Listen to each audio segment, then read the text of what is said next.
Hello friends, आज का जो हमारा टॉपिक है 15 अगस्त 1947 जब देश आजाद हुआ था उसके बाद विभाजन हुआ था। देश को दो टुकड़े में बांट दिया गया था, Hindustan and Pakistan, India and Pakistan. चूंकि संविधान में हमारा इंडिया एंड भारत लिखा है तो हम भारत बोल सकते हैं या इंडिया। तो इंडिया या पाकिस्तान के रूप में दो टुकड़ों में बांट दिया गया था। तो अब जब दो टुकड़ों में बांट दिया था तो इसके बाद जो हमारे देश की कंडीशन क्या होती, उस टाइम पे कैसी गतिविधियां हो रही थी, किस प्रकार से हिंसात्मक घटनाएं हो रही थी, वायलेंस हो रहा था, और बंगाल या पंजाब या बिहार यहाँ पे क्या एक्टिविटी हो रही थी, क्या प्रतिक्रिया हो रही थी, और जो भारत का जो विभाजन हुआ था उसके पीछे कारण भी क्या थे, इन सारी चीजों को आज हम डिस्कशन करेंगे। तो डिस्कशन स्टार्ट करते हैं। देश आजाद कब हुआ था? 15 अगस्त 1947। लेकिन जो देश के जो ज्योतिष थे, ज्योतिष का कहना था कि 15 अगस्त का दिन आजादी के लिए शुभ नहीं है। तो एक दिन पहले 14 अगस्त की रात को 11 बजे से ही समारोह का शुभारंभ किया गया, यानी समारोह की कार्यक्रम शुरू किया गया। और समारोह का शुभारंभ करने का क्या था? संविधान सभा के अध्यक्ष को सबसे पहले संविधान सभा को संबोधित करना था। संविधान सभा के अध्यक्ष कौन थे उस टाइम पे? डॉक्टर राजेंद्र प्रसाद।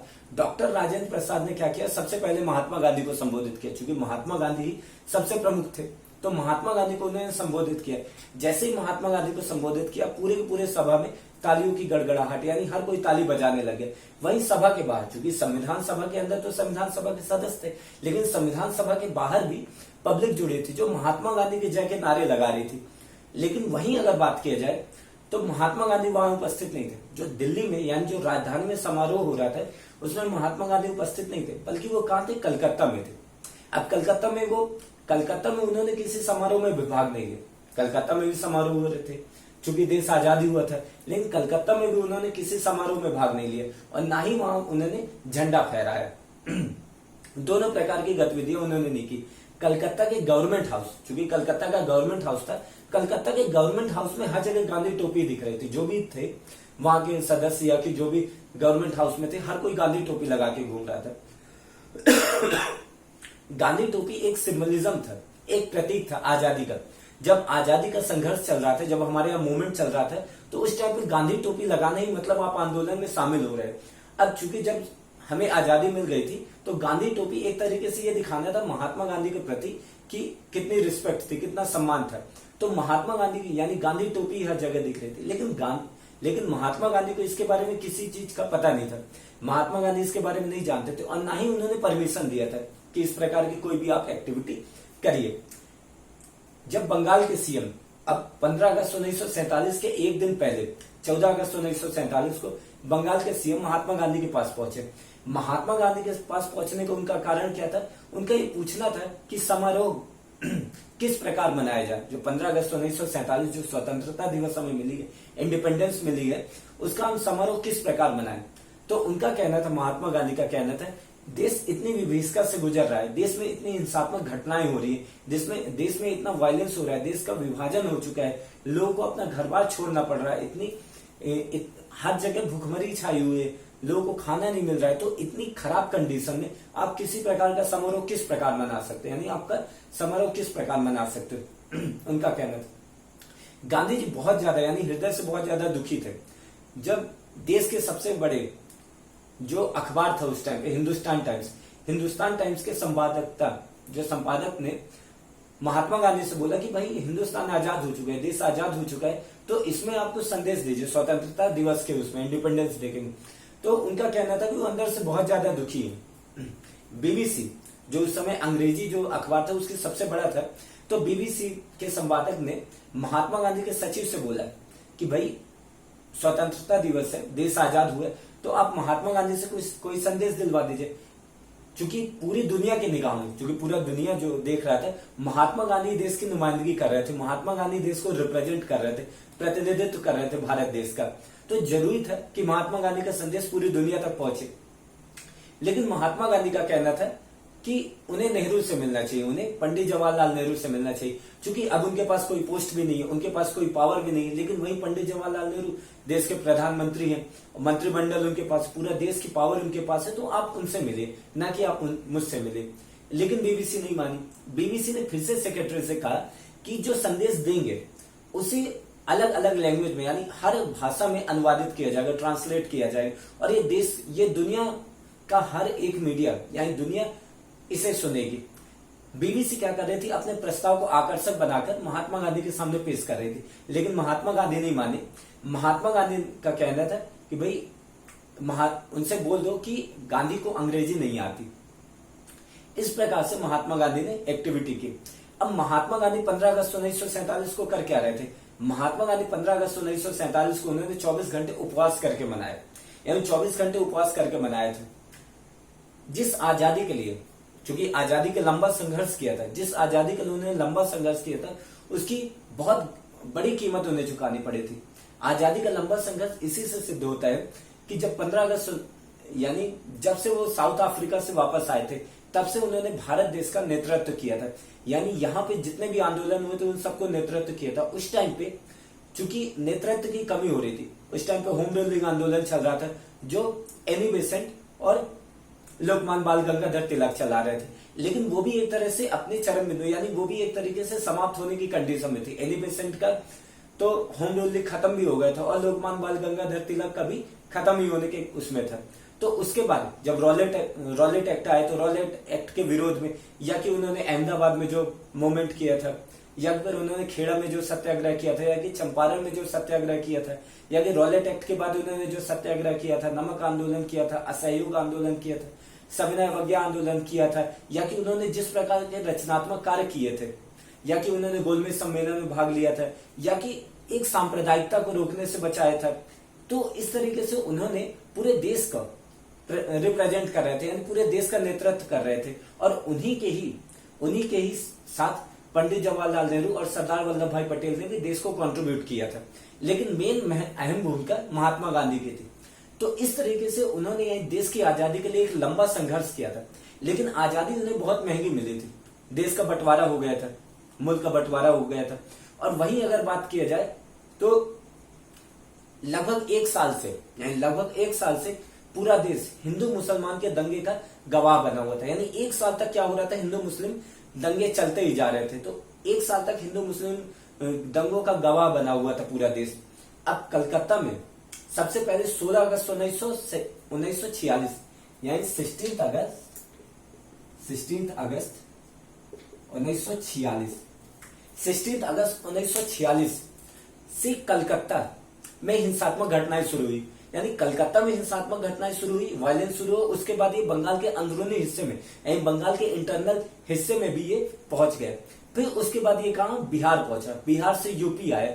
यानी जो हिंसात्मक घटनाएं हो रही थी, जो हिंसा हो रही थी, वायलेंस हो रही थी, जो दंगे हो रहे थे, वो सबसे पहले कहां पहुंचे? कलकत्ता में पहुंचे। कलकत्ता से बंगाल के अंदरूनी हिस्से में पहुंचे, बंगाल के अंदरूनी हिस्से से बिहार में पहुंचे, बिहार से फिर यूपी में पहुंचे, एंड यूपी से फिर जब पंजाब पहुंचे तो पंजाब के टाइम पे हिंसा का स्तर और नरसंहारता इतनी ज्यादा ऊंची थी कि इसने पुराने रिकॉर्ड पूरे तोड़ दिए।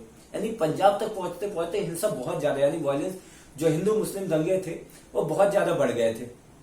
तो इस प्रकार से दंगे शुरू हुए थे। आखिरकार दंगों की शुरुआत हुई कहां से थी? दंगों की शुरुआत अगस्त 1946 में मुस्लिम लीग के द्वारा करवाया गया था। अब मुस्लिम लीग कौन थी?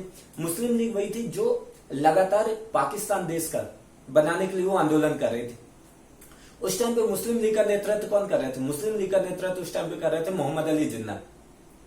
क्योंकि मोहम्मद अली जिन्ना इससे पहले, क्योंकि उन्होंने पूरी सांप्रदायिकता की राजनीति यानी कम्युनिज्म की पूरी पॉलिटिक्स वो खेलने लग गए थे, वो चलाने लग गए थे। क्योंकि इससे पहले जो इलेक्शन हुआ था उसमें उन्होंने कांग्रेस की तरह ही अपना वचन पत्र किया कि हम ये चीजें जीतने के बाद हम ये टारगेट सेट करेंगे, लेकिन उनकी मुस्लिम लीग पार्टी को उतने ज्यादा वोट नहीं मिले थे। तब उनका कैरियर, उनका जो पॉलिटिकल कैरियर एक तरीके से समाप्त होने के उसमें था। अगर वो सांप्रदायिकता की राजनीति में नहीं आते देन वो पूरी तरह से समाप्त हो जाते हैं। सांप्रदायिकता की राजनीति ऐसी होती कि एक बार अगर आपने यहाँ पे कदम रखा देन आप इससे पीछे नहीं आ सकते, आप इसके आगे ही जाओगे। तो मोहम्मद अली जिन्ना की भी यही कंडीशन थी। मोहम्मद अली जिन्ना की बात की जाए तो ये एक बहुत सख्त और लोगों से दूरी बनाए रखने वाले इंसान थे। यानी ये लोगों से बहुत ज्यादा संपर्क नहीं करते थे, ये बहुत ज्यादा सोशलिस्ट नहीं थे।